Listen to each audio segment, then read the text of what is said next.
জঙ্গলে হারিয়ে গেছেন এক শিকারী। হরিণের পিছনে ছুটতে গিয়ে দিক হারিয়ে ফেলেছেন। কোনো দিকেই ফেরার পথ পাচ্ছেন না।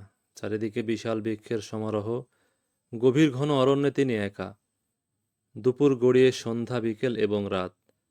পরের দিনও শিকারী প্রাণপণ চেষ্টা করে বন থেকে বেরোনোর উপায় খুঁজতে লাগলেন, কিন্তু কোনো উপায় পেলেন না। ক্ষুধা তৃষ্ণায় তিনি ক্লান্ত, বিধ্বস্ত। আবারও দুপুর গড়িয়ে সন্ধ্যা এবং রাত। ক্লান্ত শিকারী ক্ষুধার জ্বালায় এতটাই দুর্বল যে তিনি আর পথ চলতে পারলেন না। তিনি ঘুমিয়ে পড়লেন। তৃতীয় দিন তিনি কোনো রকম সাহস জুগিয়ে দুর্বল শরীরে চলতে লাগলেন, কিন্তু কোথাও কোনো পানি নেই, খাবার নেই। 3 দিন অভুক্ত থেকে শিকারীর প্রাণ যায় যায় অবস্থা। ক্ষুধার্ত শিকারী হঠাৎ দেখতে পেলেন একটি আপেল গাছ। দেখলেন গাছ ভরা আপেল। ছুটে গেলেন আপেল গাছের কাছে। পেড়ে ফেললেন 15-20টা আপেল। তিনি একটি আপেল মুখে নিয়ে কামড় দিলেন।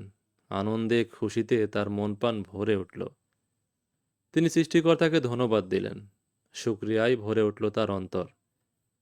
যখন তিনি দ্বিতীয় আপেলটায় কামড় দিলেন, এবার তার কৃতজ্ঞতা প্রথম আপেলটির চেয়ে খানিকটা কম। এরকমভাবে শিকারী যখন পঞ্চম আপেলটি খাচ্ছেন, তখন তার কৃতজ্ঞতা বা শুকরিয়াবোধ অনেকটাই কমে এসেছে।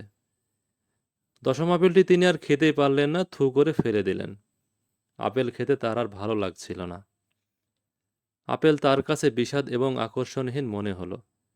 গবেষকরা এটাকে বলেছেন দ্য 10th অ্যাপেল ইফেক্ট, দশম আপেল ঘটনা। প্রথম আপেল যেমন সুমিষ্ট ছিল, দশম আপেলটিও ঠিক একই রকম সুমিষ্ট। তবুও শিকারী সেটা ভালো লাগলো না। কারণটা আপেল নয়, কারণটা শিকারের দৃষ্টিভঙ্গি বা মনোভাব।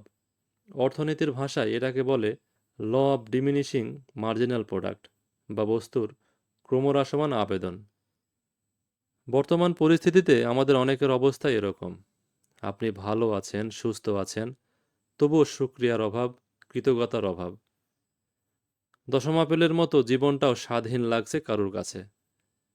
অথচ একবারও কি ভেবে দেখেছেন আপনার ঘরে পরের বেলার খাবার আছে, পরনে কাপড় আছে, ঘুমানোর জন্য একটি বাড়ি আছে।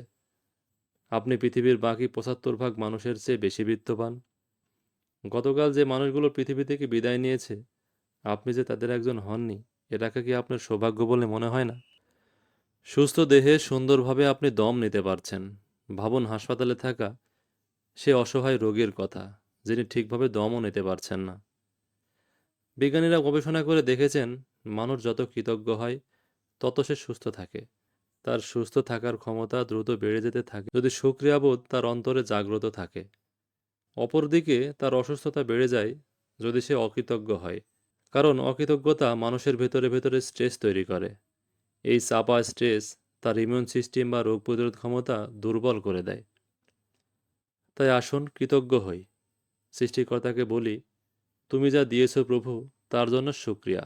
যা দাওনি তার জন্য আরও বেশি শুকরিয়া।